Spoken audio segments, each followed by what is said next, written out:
মানুষ শুনেছি বলে যে টাকা পয়সা, অর্থ, বাড়ি-গাড়ির প্রতি আকর্ষণ।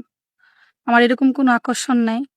আমার চিন্তা ভাবনা একটাই, আমি যাকে বিয়ে করব সে যেন নামাজ কালাম পড়ে, তার মুখ ভর্তি দাড়ি থাকে, নবীজির সুন্নত ধরে রাখে। এরকম একটা ভালো মনের মানুষ যদি আমার জীবনে থাকে, আলহামদুলিল্লাহ। তার কাছে চাওয়া পাওয়ার মতো কিছুই নাই। আমি একটা সুন্দর মনের মানুষ চাই, যে মানুষটা সারা জীবন সুখে দুঃখে আমার পাশে থাকবে। আপু, আপনি বলছেন যে আপনার ফ্যামিলি থেকে বিয়ে দেওয়ার সামর্থ্য নাই।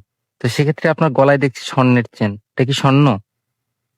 তাহলে সিটি গোল্ড শখ করে পড়ে আছেন। জি, কেমন মনে মানুষ চান? ভালো মনের মানুষ চাই। আপনার নাম? তানিয়া। কোনো ভাই যদি আপনার সাথে যোগাযোগ করতে চায় কিভাবে যোগাযোগ করবে? আপনাদের মাধ্যমে। সুপ্রিয় দর্শক, এই মুহূর্তে স্ক্রিনে একটি নাম্বার দেখা যাচ্ছে। নাম্বারে ইমো হোয়াটসঅ্যাপ দুটোই আছে। আপনারা কেউ যদি তানিয়ার দায়িত্ব নিতে চান, তানিয়ার সাথে কথা বলতে চান, তানিয়ার একটা ছবি স্ক্রিনশট মেরে ইমো বা হোয়াটসঅ্যাপ পাঠিয়ে দেবেন, সাথে ভয়েস করে জানিয়ে দিবেন আপনি কোথা থেকে বলছেন, আমরা যোগাযোগ করিয়ে দেবো। তানিয়া, নামাজ কালাম পড়েন? জি, আলহামদুলিল্লাহ। কোরআন শরীফ পড়তে পারেন? জি, বাংলা কতটুকু পড়াশোনা করেছেন? এসএসসি পরীক্ষা দিয়েছি। আপনার দেশের বাড়ি কোথায়?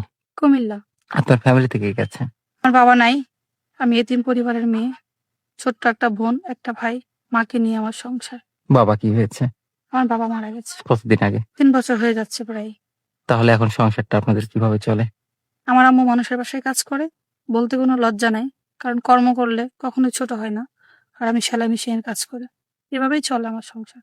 সুপ্রিয় দর্শক, আপনারা তানিয়াকে দেখতে পাচ্ছেন। তানিয়া অত্যন্ত একটা ভালো মনের মেয়ে। আপনারা যদি তানিয়ার সাথে কথা না বলেন কখনোই বুঝতে পারবেন না যে আসলে তানিয়া কেমন। আচ্ছা তানিয়া, ভালো থাকবেন। আসসালামু আলাইকুম। ওয়ালাইকুম আসসালাম। আসসালামু আলাইকুম।